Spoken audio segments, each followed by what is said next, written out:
ሰላም ሰላም ውድ የሕያው ቃል ሚዲያ ተከታታዮች በያላችሁበት የጌታ ኢየሱስ ክርስቶስ ጸጋ ከሁላችሁ ጋር ይሁን። ወንድማችሁ ዮናስ በድሉ ነኝ። ዛሬም እንደተለመደው በአዳዲስና በአጫጭር አስተማሪ ቪዲዮዎች ወደ እናንተ መጥቻለሁ።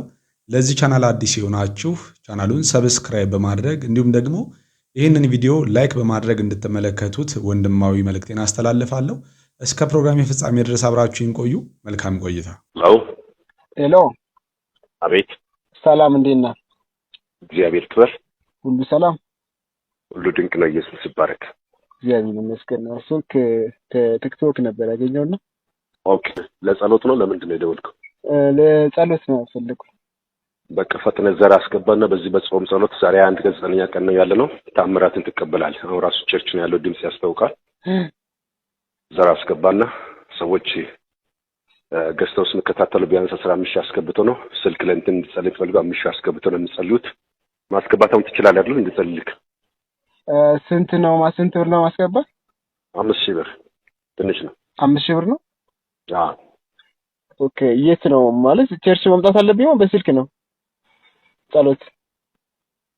ቀጥታ ስልክ ላይ አሁን እኮ ሰዓቴ ላይ እኮ ነው እያወራኸኝ ያለው ጊዜውን ሰጥቼክ ነው። ገብቷል? ጾም ጸሎት ላይ እኮ ነው። ሰውን አክብሬ ነው ስልክ እያነሳ ያለው።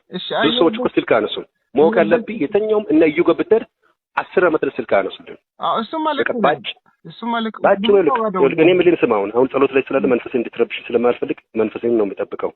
የምታስገባ ከሆነ አስገባ። ቸርች ማምጣት ካለ ገስታውስ ያለበትም አግሎት አለ 15 ነው። አይ ገስታውስ አልችልም በስልክ ጸልይ ካልከን ለቸርች አዳራሻችን በየትኛው ማቅጣጫ 5 ማስገባት ነው። በኋላ ነገ ማስገባለሁ፣ ግን እንዲጸልልኝ ብዬ ነበርና በቃ አሁን እንደዚህ ነገር የለም እኮ። አሁን ጸሎት ላይ አለ ወንድሜ። አሁን አስገብተህ ከሆነ ደውል፣ ካላስገባክ እንትን አትረብሽኝ። እስከዛ አጸልልኝም በእናትህ። አጎቴ በጣም በቃ እንትን ብለህ እኮ አስገብተህ ደውል። ወሬ ምናምን እኔ ጋር አይሰራም። ነብይ ነኝ አባ። ማቀበጣጠር አይሰራም። እሺ እኔ እኮ ወሬ አይደለም። አንተ ሁለተኛ ወንባዴ እንዴ ካላያ አጸልልኝም እንዴ?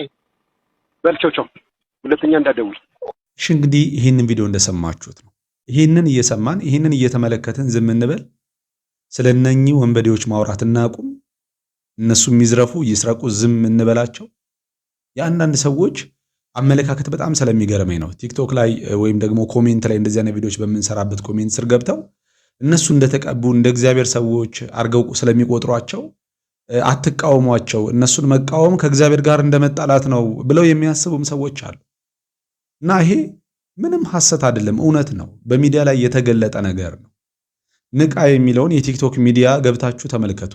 የዘመኑ ነቢያት ጉድ ነው እዛ ላይ በየቀኑ የሚለቀቀው ማለት ነው።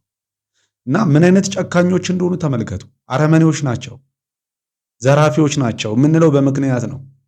አጎቴ ታሟል እባክህ ጸልይልኝ ሲለው የለም ገንዘብ ሳታስገባ መጀመሪያ አካውንቴ ላይ 15000 ብር ካልቻልክ ደግሞ 5000 ብር አስገባ አለበለዚያ አልጸልይም ነው ያለው። እና እነኚህን ሰዎች የእግዚአብሔር ሰው ናቸው የተቀቡ ናቸው ብሎ ደግሞ የሚከተለው ምስኪኑ ድሃው ማህበረሰብ ደግሞ ያሳዝነኛል። እና ማንም ታሞ ማንም ቢማቅቅ አልጋ ላይ ቢሞት ጉዳያቸው አይደለም። እነሱ መድኃኒት ጣል ብለው እንዲያውም ለሞት እንድትደርስ ነው የሚፈልጉት። እኔ ከሰው መሞት፣ ከሰው መጎዳት፣ ከሰው ማልቀስ ምን እንዳላቸው አላውቅም። እና እነኚህ ሐሰተኛ ነቢያቶች መጋለጥ አለባቸው። ስራቸውም ዝም ሊባል አይገባም። ስለዚህ ይህንን የምትሰሙና የምትመለከቱትና ወንድሞቻችን ተጠንቀቁ ነው።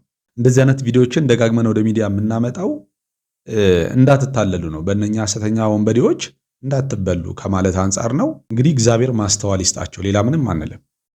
ቴዎድሮስ ድጋፌ ይባላለሁ። የገጠመኝ ነገር በህይወቴ በጣም ታማሚ ነበር። ከጊዜ በኋላ የኩላሊት በሽተኛ፣ የደም መርጋት፣ የልብ ህመም እና እነዚህ ነገሮች በውስጤ ያሉ ነበሩ። እስኪ ለምን አናጸልይልትም ፈጣሪ ከጎብኘው ብለው እንውሰድህ ብለው ቃል ገቡልኝ እና ቀጠሮ ይዘው በአንድ ወቅት ይዘውኝ ሄዱ። የክርስቶስ ፈለግ ቤተክርስቲያን እዛ ይዘውኝ ሄዱ። አንድ ቀን ተገለገልኩኝ እና ተመልሼ መጣሁ። እዛ በሁለተኛው ተመልሼ ሲሄድ ያው ነቢይ ታምሩ ነው የሚባለው የቤተክርስቲያኗ ባለራዕይና እሱ አናገረኝ። እንደታየው ሰው ሆኖ ጠራኝ ወደ መድረክ እና ያው የሚለኝ የነበረው በወቅቱ ተፈውሰሃል፣ አንተ ልጅ ብዙ ችግር አለብህ፣ የውስጥ ችግር ከዛሬ ጀምሮ ከላይ ተላቋል፣ እንደዚህ ሆነ፣ አሁን እግዚአብሔር ጎብኝተዋል ምናምን አለኝ። ደስ አለኝ። እኔም ወደ መድረክ ወጣሁኝ። ከዛ ያለውን በሽታዬን ቃል በቃል ለመናገር ሞከረ። የኩላሊት በሽተኛ እንደሆንኩኝ አንዳንዴ ምን ጥቅም አለ እንደዚህ ነው እንደዚህ ስለሆነ ከዚህ የመጣብሽ ኬስ ስለሆነ ከዚህ በኋላ አያሳስብም፣ እግዚአብሔር ደርሶላል፣ መድኃኒትም አያስፈልግም ምናምን አለኝ።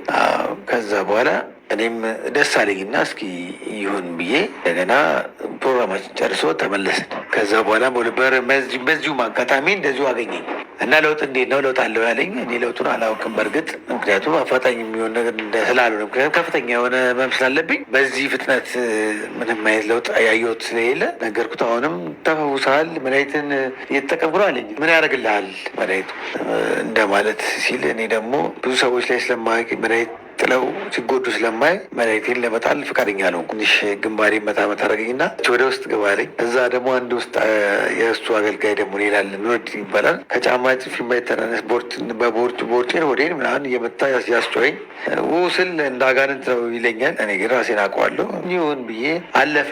ከዛ በኋላ ግን እሺ እግዚአብሔር ቃል እየተመላለስኩኝ እግዚአብሔር በሂደት ያድነኛል ያልኩኝ መላለስ ነው። ግን ለውጥ አላየሁበትም። ምንም ለውጥ ያገኘሁት ለውጥ የለም። በእርግጥ ግን ያው በመጣው ሰዓት ምን ይለኛል?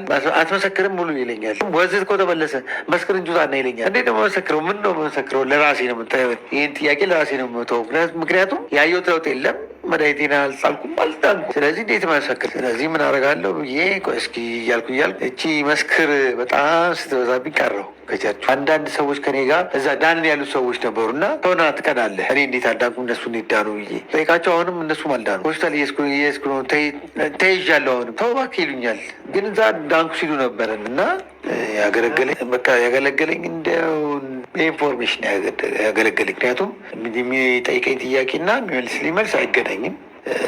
ሁለተኛ ምን ሆነ ነው ይለኛል።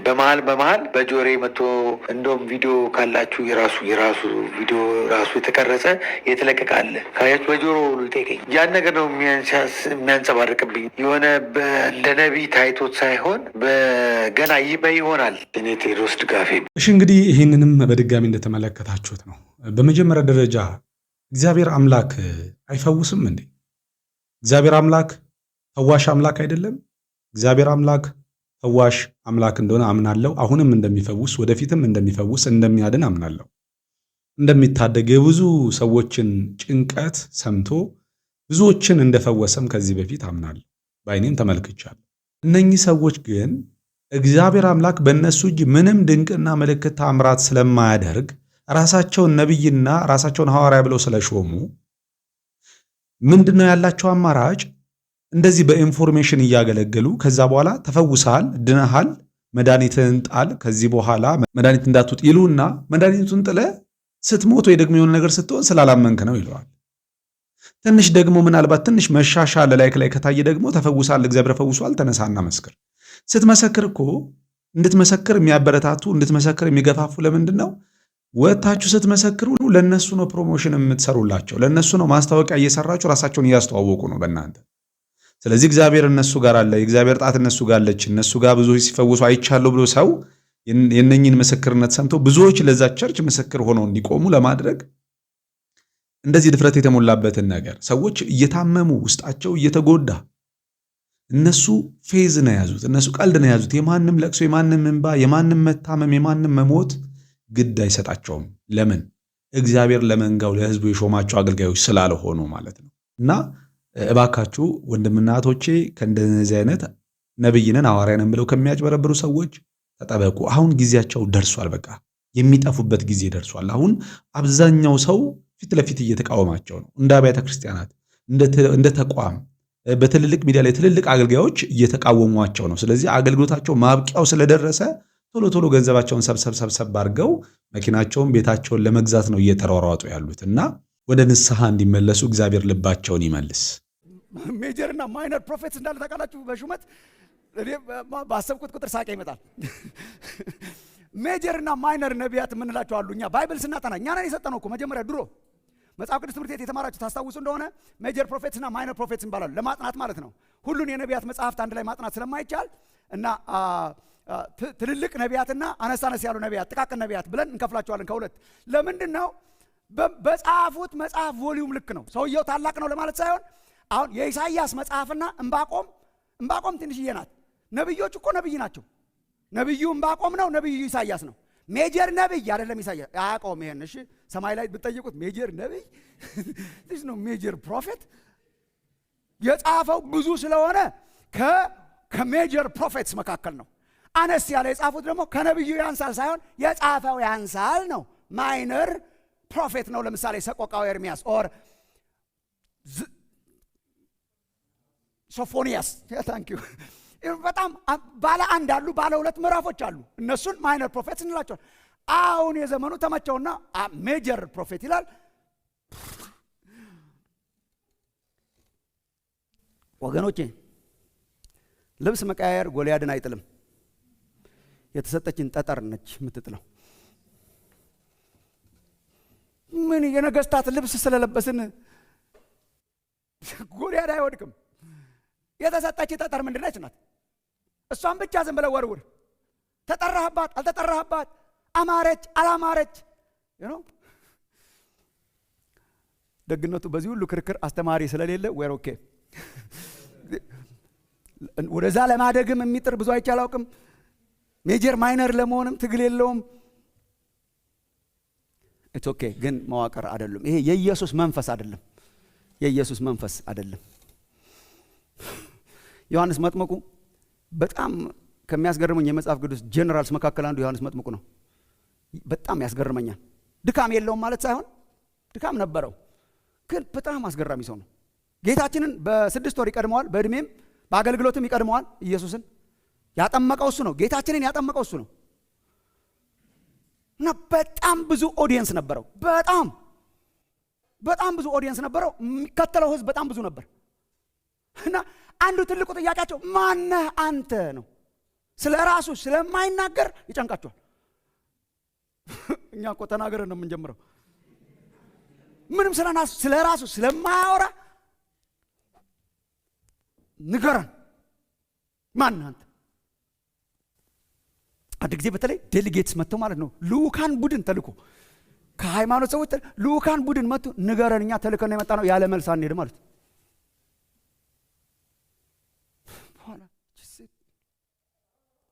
እኔ ድምፅ ነኝ። ድምፅ እኮ ምንም የላትም። ድምፅ ነኝ። በምድረ በዳ የሚጮህ ሰው ድምፅ ነኝ። ከኔ በኋላ የሚመጣው እሱ የጫማውን ጠፍር ልፈታ የማይገባኝ እሱ ይመጣል። ክርስቶስ ነህ አይደለው? ኤልያስ ነህ? በነገራችን ላይ ኤልያስ ነኝ ቢል እንኳን መብት አለው። ክርስቶስ መሲሁ ከመምጣቱ በፊት ነብዩን ኤልያስን እልክላችኋለሁ ስለተባለ ጌታችንም ሲናገር ትዝ ይላችሁ እንደሆነ ይሄ እኮ ሊመጣ ያለው ኤልያስ እኮ ይሄ ነው ስላለው የስ ማለት ይችላል። አይደለው? ማነህ አንተ? ድምፅ ነኝ እኔ። የኢየሱስ መንፈስ አይደለም። የሹመትና የልብን የመለጠጥ ስፒሪት የኢየሱስ መንፈስ አይደለም። ቤተክርስቲያን መለየት አለባት ስጦታዎችን እያየች። እኛ ግን የተለየን ሰዎች መጠሪያ ታይትልና መዋቅር ማድረጋችን ግን ልክ አይደለም። የቸርችን አሰራር እወቁ፣ ለእናንተም ይጠቅማችኋል። እንደዚህ አይነት መንፈስ ያለው ልብን የሚያሳርፍ በቅንነት በየዋሃት መንፈስ የሆነ አገልግሎት ደስ ይላል እኮ። ልብን የመግዛት አቅም አለው። እኛም እንሰበራለን ካለንበት የስህተትም አሰራርና መንገድ እኮ የምንመለሰው እንደዚህ በፍቅርና በትህትና በንጽህና የሚያገለግሉን አባቶችና መሪዎች ሲኖሩ ነውና የዘመኑ ነቢያት ግን ልባቸውን ለጠጠው ወንድማችን እንዳለው የክርስቶስ መንፈስ ያልሆነ ሌላ መንፈስ ትዕቢተኛ የሚያደርግ የዲያብሎስን መንፈስ ነው የተሞሉትና የክርስቶስ መንፈስ በእውነተኛው መንፈስ የሚያገለግል ሰው ያስታውቃል። መድረክ ላይ ቆሞ ራሱ ለሚያገለግለው ሕዝብ ካለው ክብር አንጻር ራሱ ያስታውቃልና እንደነኛ አይነት አገልጋዮችንና አባቶችን እግዚአብሔር ይባርካቸው። አሁን በእኛ ዘመን ሐዋርያ አለ ወይ ብለን ልንጠይቅ እንችላለን። ለዚህ መልሱ ቀላል ነው፣ የለም የሚል ነው። ሐዋርያት የሉም። በዚህ ስልጣን የተላኩ በእርሱ በክርስቶስ ኢየሱስ ቀጥታ ተሹሞ ወንጌልን እንዲያደርሱ የተላኩ ቅዱሳት መጻሕፍትን የመጻፍ ስልጣን ያላቸው ሐዋርያት የሉም። እነዚህ ደግሞ በስም በቁጥር በጾታና በዘር ሐረጋቸው ሳይቀር እናውቃቸዋለን። በዚህ ቁጥር ውስጥ ተጠጋግቶ ለመግባት የሚሆን ቦታ የለም። ስለዚህ ክርስቶስ ኢየሱስ አግኝቶ እጁን ጭኖ ሾመኝ የሚል ሰው ሌባ ነው፣ አልተላከም፣ ሊያርድ ሊያጠፋ ነው የሚመጣ። በተለይ በስም ጠርተን ሐሰተኛ ነቢይ እዩ ጩፋ፣ ሐሰተኛ ነቢይ እስራኤል ዳንሳ ካልን የአንዳንድ አጥቢያዎች ጉባኤ ይሳሳል። ምክንያቱም እነዚህን ሰዎች በሐዋርያነታቸው ብቻ ሳይሆን በብሔራቸው ጭምር የሚከተላቸው ሰው ብዙ ስለሆነ በጣም ደስ የሚል ነው። ወቅታዊም ነው፣ ትክክልም ነው። ዋና ፕሬዚደንቱ ዶክተር ስምዖን እንደየአጥቢያዎቹ ትዕግስቱ ቢለያይም ስህተት ተሹሞ ነው ያለው። የሐዋርያትና የነቢያትን እንቅስቃሴ በመግለጫ ብቻ የምንዘልቀው አይመስለኝም። በአገር አቀፍ ደረጃ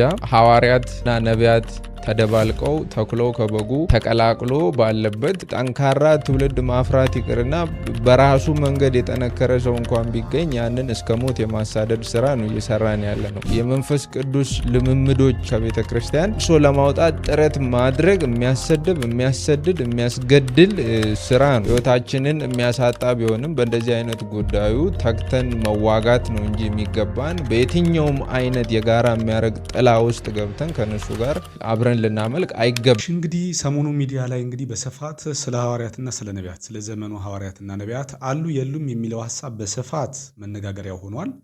እንግዲህ ተደብቀው የነበሩ ጸጥ ብለው የነበሩ ብዙ ሰዎች የዚህ የዘመኑ ነቢያት ተግባርና ድርጊት ውንብድናቸው ልባቸውን ሲያቆስለው ሲያደማው የነበሩ ሰዎች አሁን ብቅ ብቅ እያሉ ይህንን ሐሳብ እየተቀላቀሉ ይገኛሉ። ሁላችንም አሁንም ቢሆን ለቤተክርስቲያን የምንቆረቆር ለክርስቶስ አካል የምንጨነቅ የዘመኑ ነቢያት ተስተካክላ ትክክለኛውን የክርስቶስን መልክ እንድትመስል ብዙ ምዕመናኖች ወደ ክርስቶስ መምጣት እንዲችሉ ወደ ክርስቶስ እንዳይመጡ መጋረጃ ያደረጉ እንቅፋት የሚሆኑ እነኛ ሐሰተኛ አገልጋዮችን የመቃወም ግዴታ አለብን። ሁላችንም በየአቅጣጫው ባለንበት ስፍራ ሆነን እንደዚህ አይነት ተግባራቶችን በመቃወም ከወንጌል ጎን እንድንቆም እኔም ወንድማዊ መልእክቴን አስተላልፋለሁ። የኢትዮጵያ ሕዝብ በድህነት እያለቀ ነው እና ትበለጥጋለህ፣ ይሳካልሃል እና መባረክን ምናምን በዚህ በቁሳቁስ ላይ መሰርተዋል። አገልጋዩ እዚህ ላይ ምን የሚያክል ወርቅ ያስራል፣ እዚህ ላይ ወርቅ ያስራል። የሆነ በጣም ብዙ ሺህ ብር ልብስ ይገዛል። ህዝቡን እንዲህ ጉሮሮን አንቆ መኪና ይገዛል። ከዛ ተከታዮቹ አገልጋዮቹም ያንን ይቀጥላሉ። ፕሮስፐሪቲ ጎስፕል ያልከው ይሄ ነው። ይቀጥላሉ። ህዝቡም እንደነሱ ክብር ለጌታ ለኢየሱስ ይሁን። ኢየሱስ ለዘላለም ጌታ ነው። ሰሞኑ ይሄን ቪዲዮ እየሰራው ያለውበት በጣም አስጠልቶኝ ነው። በእውነት እላችኋለሁ። ይሄ አባት ወይ ይሄ አገልጋይ ብዙ አገልጋዮችን ቁጭ አድርጎ የማስተማር አቅሙ አለው። ብዙ ነቢያት ቁጭ አድርጎ መምከር፣ ብዙ ነቢያትን ቁጭ አድርጎ ለማስተማር አቅሙ ፖቴንሻሉ ያለ ሰው ታላቅ ሰው ነው።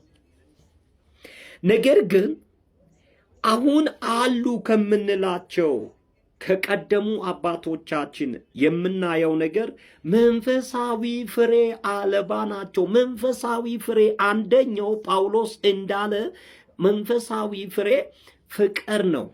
ፍቅር በውስጣቸው ስለሌለ አየህ ኢየሱስን ለማገልገል መውጣቱን ሁሉ አንዘንግቶ ትቶት ኢየሱስን ለመስበክ ሰዓት የሌለውን እንኳን የወንድሙን ወርቅ፣ የወንድሙን መኪና፣ የወንድሙን ማንነት መድረክ ላይ መስበክ ማለት እጅግ በጣም አሳፋሪ። ወንድሜ ተመለስ፣ አካሄድ ልክ አይደለም፣ እርምጃዬ ልክ አይደለም ማለት የሚችሉ ሰዎች መድረክ ላይ ክርስቶስን ለመስበክ ቆሞ መድረክ ላይ ከወጡ በኋላ የነቢያት የአንገታቸው ወርቅ፣ የእጃቸው ሐብል፣ የእጃቸውን ቀለበት፣ የሚነዱትን መኪና መስበክ ክርስቶስ አልቋል። የሚታየው ክርስቶስ ሳይሆን እዛ በደህና መኪና ይራመድ የነበረው ያ ነቢይ ነው አሁን በአይምሮ የሚመጣው። የለማ ክፋቱ አመፁ አንቆን ይዞናል። አረ ትውልድ እንንቃ፣ በእግዚአብሔር እንንቃ፣ አረ በጌታ እንንቃ። እሺ እንግዲህ እንደሰማችሁት ነው። እኔ መጀመሪያ ላይ ይሄንን ቪዲዮ ካስደመጥን በኋላ ጥሩ ነገር ሊያወራን መስሎኛልና ራሱ አገባቡ እነኛ ሐሰተኛ ነቢያቶችን የሚደግፍ ሰው እንደሆነ በንግግሩ ታውቃላችሁ። ፍሬ አልባ እና ፍቅር አልባ የሆነው አገልግሎት የዳዊት ፋሲል አገልግሎት እንደሆነ በማሰብ ወንድሜ ተመለስ፣ የወንድሞችህ ወርቅ መልበስ፣ የወንድሞችህ መኪና መንዳት አያስቀናህ አይነት ነገር ነው መልእክቱን እያስተላለፈ ያለው ማለት ነው። እንግዲህ ኢየሱስ ያለቀበት ዳዊት ፋሲል ነው። ፍቅር አልባና ፍሬ አልባ የሆነውን አገልግሎት የሚያገለግለው ዳዊት ፋሲል ነው። በእሱ አይምሮ እነኚህ እሱ ዳዊት ፋሲል የሚቃወማቸው ስራቸውን የሚገልጥባቸው ሐሰተኛ ነቢያቶች አይደሉም። እና እንግዲህ እንደዚህ አይነት ሰዎች ናቸው በምድራችን ላይ የበዙት። ወንጌል የሚሰብክን ሰው፣ የሐሰተኛ አገልጋዮችን ተግባር የሚያጋልጥን ሰው ፍቅር የለውም። ወንድሞቹ ላይ ይቀናል፣ ወንድሞቹን ይጠላል፣ ወንድሞቹን ይቃወማል፣ ክርስቶስ አልቆበታል የሚል ከንቱ የሆነ ሰበብ ይዞ መጥቶ እንደዚህ በድፍረት ሚዲያ ላይ ወጥቶ የሚናገርም ሰው አለ። እንግዲህ ይሄ ሰው ማስተዋል ቢኖረው ማገናዘብ ቢችል ዳዊት ፋሲልም በዚህ ልክ ወጥቶ ይህንን ተግባራቸውን በማጋለጡ ሊቃወም አይገባም ነበር። ይህንን የምትመለከቱ ወንድምናቶች ግን ከነኚህ ወንበዴዎች ከነኚህ ሐሰተኛ ነቢያቶች ራሳችሁን ጠብቁ። ለዛሬ ያዘጋጀውላችሁ ቪዲዮ ይህንን ይመስላል። በሌላ ቪዲዮ እስክንገናኝ ድረስ በያላችሁበት የጌታ ኢየሱስ ክርስቶስ ጸጋ ከሁላችሁ ጋር ይሁን። ሰላም